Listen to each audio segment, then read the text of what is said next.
दोस्तों, आप सभी का स्वागत है हमारे चैनल econation.edu पे। आज हम बात करने जा रहे हैं about concept of cost. As we all know कि लॉ ऑफ सप्लाई में हमें कंसेप्ट ऑफ कॉस्ट दिया गया है। बहुत ही इजी कंसेप्ट है।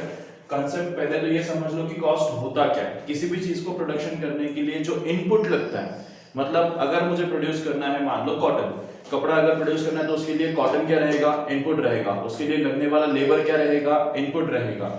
इसका मतलब क्या, cost incurred on inputs like raw material, labour, capital, ये सब चीजें मेरी क्या रहेंगी, कॉस्ट। अगर मान लो मुझे 100 रुपीज कॉटन का रॉ मटेरियल का लग गया, 100 रुपीज मेरा लेबर का लग गया, 100 रुपीज मुझे कैपिटल इंटरेस्ट लग गया, तो ये टोटल कॉस्ट मेरा हो गया 300 रुपीज। इतना इजी कंसेप्ट है। कॉस्ट हमेशा क्या होता है, कॉस्ट हमेशा वो चीज है जो आपको किस में लगती है, प्रोडक्शन में लगती है। इनपुट के सोर्स पे आपको जो कॉस्ट इनकर्ड होगा उसे कहेंगे कॉस्ट। ओके, ठीक है।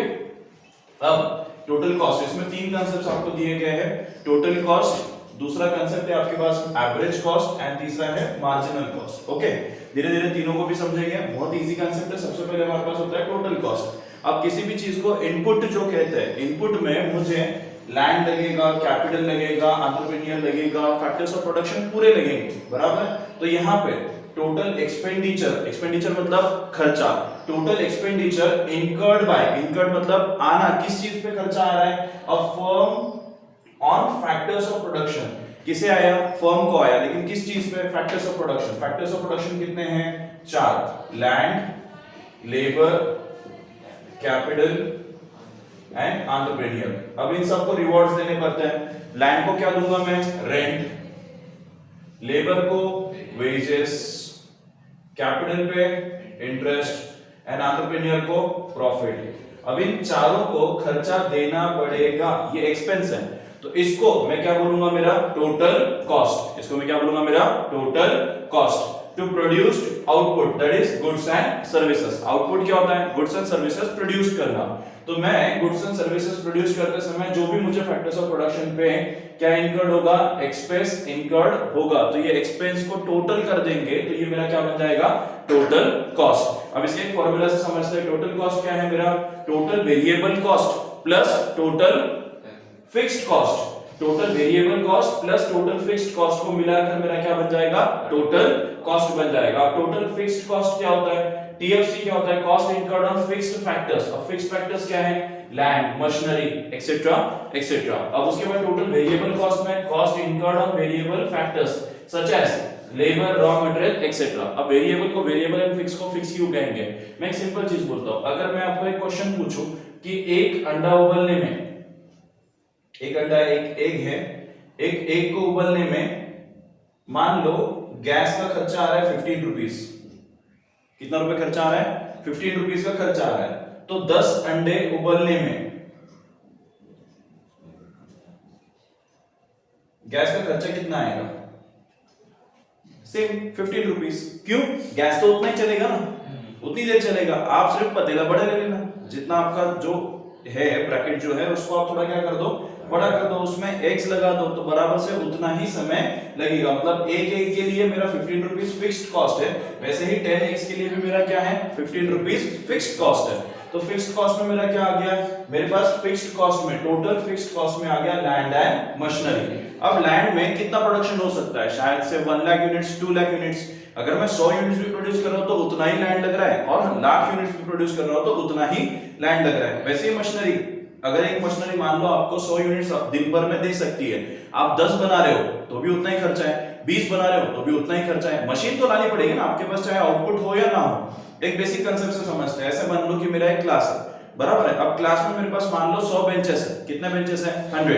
तो ये 100 बेंचेस मेरा क्या हो गया, यहाँ पे जो मेरा लैंड है, मशीनरी है, ऐसे ही मेरी वो फिक्स्ड एसेट हो गई। वो मेरी क्या हो गई, फिक्स्ड एसेट। अब उसमें 100 बेंचेस पे 100 बच्चे या 300 बच्चे बैठ सकते हैं। 3 बच्चे एक बेंच पे अगर बैठ जाए तो 300 बच्चे बैठ सकते हैं। उसको आने वाला खर्चा मेरा जितना आ गया उतना आ गया।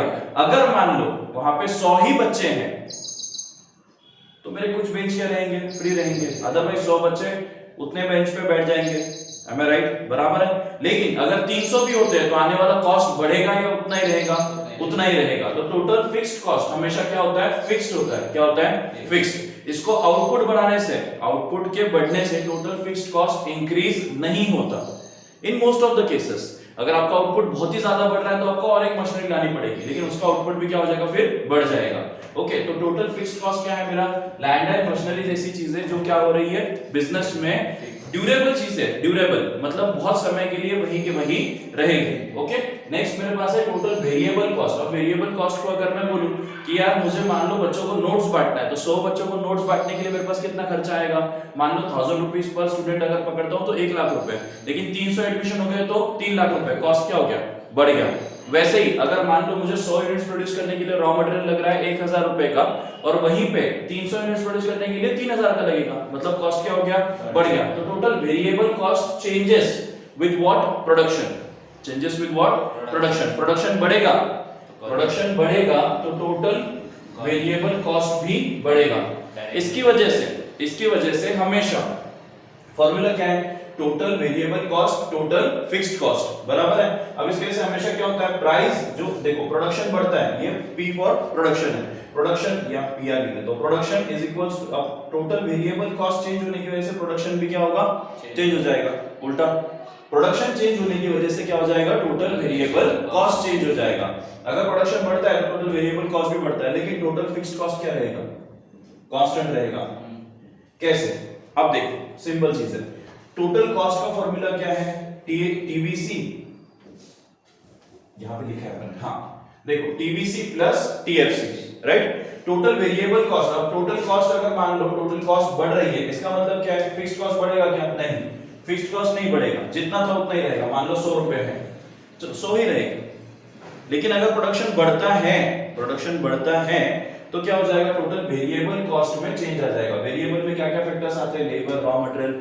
अब कितने यूनिट्स प्रोड्यूस करेगा एक इंसान, कितना यूनिट्स प्रोड्यूस कर सकता है, 10 यूनिट, 20 यूनिट, 50 यूनिट, 100 यूनिट, एक मशीनरी पे एक बंदा भी अगर पकड़ ले तो। अगर प्रोडक्शन बढ़ गया तो 2 बंदे लगाने पड़ेंगे, तो लेबर का कॉस्ट बढ़ा या नहीं बढ़ा, बढ़ गया। वैसे ही अगर मान लो मुझे ये मार्कर प्रोड्यूस करना है, तो ये मार्कर प्रोड्यूस करने के लिए रॉ मटेरियल लगेगा, नहीं लगेगा, ये प्लास्टिक लगेगा, इंक बॉटल लगेगा, इंक का वो जो स्पाइन होता है वो लगेगा, तो ये सब चीजें इसमें लगेगी, बराबर है। इसको बनाने के लिए लेबर लगेगा, इस रॉ मटेरियल को बनाने के लिए लेबर भी लगेगा ना, जो आउटपुट में इसको कन्वर्ट करेगा, तो ये सब चीजों का फैक्टर क्या हो जाएगा, बढ़ जाएगा, प्राइस क्या हो जाएगा, बढ़ जाएगा, और इसकी वजह से टोटल कॉस्ट भी क्या हो जाती है, बढ़ जाती है, टोटल कॉस्ट भी क्या हो जाती है, बढ़ जाती है। तो समझ में आया, टोटल फिक्स्ड कॉस्ट हमेशा क्या रहेगा, कांस्टेंट रहेगा, क्या रहेगा, कांस्टेंट, जीरो तो नहीं हो सकता, जीरो तो हो ही नहीं सकता। एक ग्राफ में अगर मैं निकालूं तो यहां से टोटल फिक्स्ड कॉस्ट जो है मेरा, टोटल वेरिएबल कॉस्ट यहां से निकल के यहां जाता है, लेकिन टोटल फिक्स्ड कॉस्ट मेरा यहां से आएगा, ठीक है।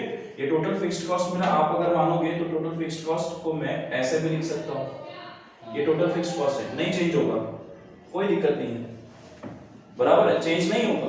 लेकिन मैंने ये एक हाइट से क्यों बनाया, इस पॉइंट से इस पॉइंट पे क्यों बनाया, व्हाई, क्योंकि हमेशा प्रोडक्शन चाहे जीरो रहो, आपको लैंड का खर्चा तो हो चुका है, आपका लैंड का खर्चा ऑलरेडी हो चुका है, आपने मशीनरी का प्रोडक्शन, आपके पास कस्टमर ही नहीं है, लेकिन मशीनरी तो है, मशीनरी का खर्चा तो आएगा।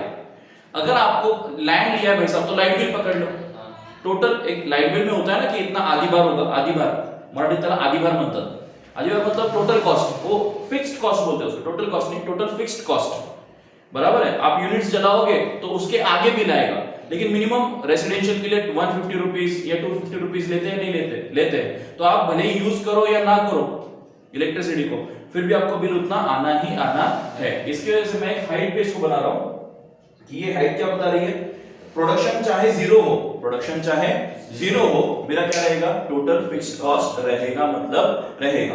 प्रोडक्शन बढ़ता भी है तो टोटल फिक्स्ड कॉस्ट ज्यादा चेंज नहीं होगा, क्लियर है, पक्का, यहां तक के कांसेप्ट क्लियर हो गए होंगे। अब आते हैं हम एवरेज कॉस्ट पे। ये दो कांसेप्ट बहुत इजी है, आपको पहले भी हो चुका है, मार्जिनल मतलब नेट एडिशनल यूनिट होता है, ये आपने पीछे भी सीखा है। तो एवरेज कॉस्ट को पहले सीख लेते हैं। एवरेज कॉस्ट क्या है, cost of production per unit, cost of production per unit. ये एग्जांपल से समझते हैं, ऐसा मान लो the total cost of production for 25 units, 25 units बनाने के लिए मेरे पास 1000 रुपए खर्चा आ रहा है, कितना रुपए, 1000 रुपए, तो मेरी टोटल कॉस्ट कितनी हो गई, ये मेरा हो गया टोटल कॉस्ट, 1000 रुपए खर्चा आ गया, एक्सपेंस, बराबर है। अब 1000 रुपए मैंने कितने यूनिट्स प्रोड्यूस किए, 25 यूनिट्स, तो ये मेरी टोटल क्वांटिटी हो गई। अब मैं अगर टोटल कॉस्ट को टोटल क्वांटिटी से डिवाइड कर दूं तो मुझे 1 यूनिट का प्राइस मिल जाएगा।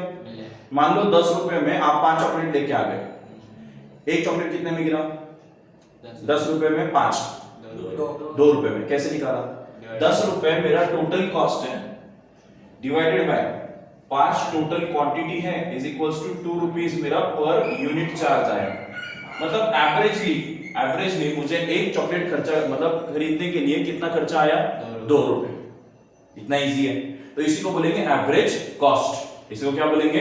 Average cost. एवरेज कॉस्ट कैसे आया? एक तो टोटल कॉस्ट, देखो तो cost of production per unit निकालना है तो किसी को डिवाइड करना पड़ेगा। कैसे? टोटल कॉस्ट को टोटल यूनिट से डिवाइड करो तो एवरेज कॉस्ट आ जाएगा। यहाँ पे मैंने वही बोला total cost upon total quantity. मैंने 25 यूनिट्स बनाए हैं 1000 रुपए में, 1000 रुपए खर्चा है उसको डिवाइड कर दो 25 यूनिट से तो आने वाला आंसर रहेगा 25 of the 25 4 100 that is 40 rupees per unit. इसको पर यूनिट लिखते हैं एवरेज कॉस्ट। ठीक है, समझ में आ गया? पक्का। अब यहाँ पे आएगा मेरा मार्जिनल कॉस्ट। क्या आएगा? Marginal cost. मार्जिनल कॉस्ट में नेट एडिशन मेड मतलब अगला एक यूनिट ऐड करने पर जो खर्चा आएगा to total cost. Total cost में एक यूनिट और ऐड कर दिया तो जो खर्चा आएगा उसको मैं क्या बोलूंगा? वन और more unit of output is called as marginal cost. मतलब एक क्वेश्चन से समझते हैं, बहुत बेसिक है।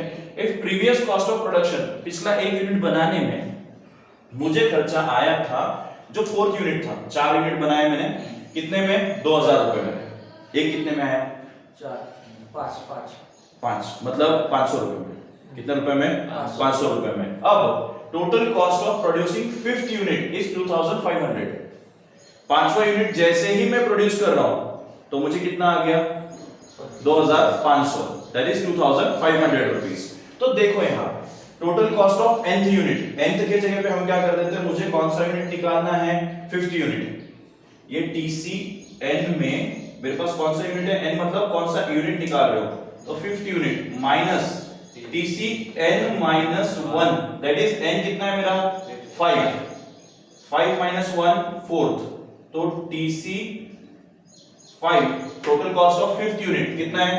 Total cost of fifth unit is 2500। कितना है? 2500 बराबर है। और वहीं पे total cost of fourth unit 5 minus 1 कितना होता है? फोर्थ। तो प्रीवियस यूनिट, इसको हमेशा क्या पढ़ना है? ये हमारा प्रीवियस यूनिट होता है। क्या होता है? Previous unit. ओके, अगर नहीं दिया है एग्जाम में, आपको अगर नहीं बताया है तो याद रखना है कि प्रीवियस यूनिट कैसे निकालना है। जो यूनिट दिया है उसके पहले वाले यूनिट का कॉस्ट। पहले वाला यूनिट कैसे आएगा? 4 में से कितना माइनस करूं तो 3 आता है? 1। 4 में से कितना माइनस करूं तो 3 आता है? 1 माइनस करो तो वही तो मैंने किया। मैंने 4 में से 1 माइनस किया तो थर्ड यूनिट पे आ गया। सही है नहीं? 5 में से 1 माइनस किया तो फोर्थ यूनिट पे आ गया। तो मुझे फिफ्थ यूनिट का खर्चा आया 2500 रुपए और एक एडिशनल यूनिट प्रोड्यूस करने का जो खर्चा था वो कैसे निकालेंगे? मैंने आपको बताया कि यार मुझे ना 10 चॉकलेट लेने के लिए 10 रुपए लग गए और 11वां चॉकलेट लेने के लिए 11 रुपए लगे टोटल में, बराबर है। अब मुझे बताओ एक की कीमत कितनी है? 1 रुपए। कैसे निकाला? पहले आपने देखा कि भाई साहब मेरा जो 10 यूनिट का खर्चा था वो कितना था? 10 रुपए। अगले यूनिट का कितना आया? 11। तो 11 में से मैं 10 माइनस कर दूं तो मुझे कितना मिलेगा? 1।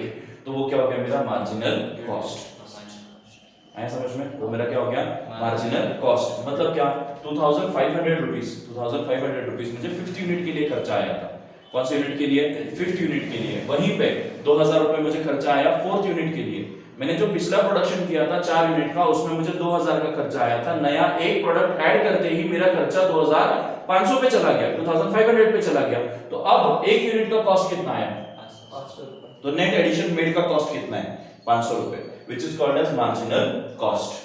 एक यूनिट और मैं प्रोड्यूस करूंगा तो मुझसे खर्चा कितना आएगा? 500 रुपए। और एक यूनिट प्रोड्यूस आगे क्या करूंगा? इनकर्ड होगा, जो आउटपुट निकलेगा तो उसका खर्चा कितना आएगा? 500, बराबर है। एक्चुअल में देखा जाए तो एवरेज कॉस्ट और मार्जिनल कॉस्ट में सेम डिस्टेंस आना चाहिए, क्योंकि एवरेज कॉस्ट क्या बताता है? एक यूनिट की कीमत। मार्जिनल कॉस्ट क्या बताता है? कि अगले एक यूनिट की कीमत कितनी आ रही है।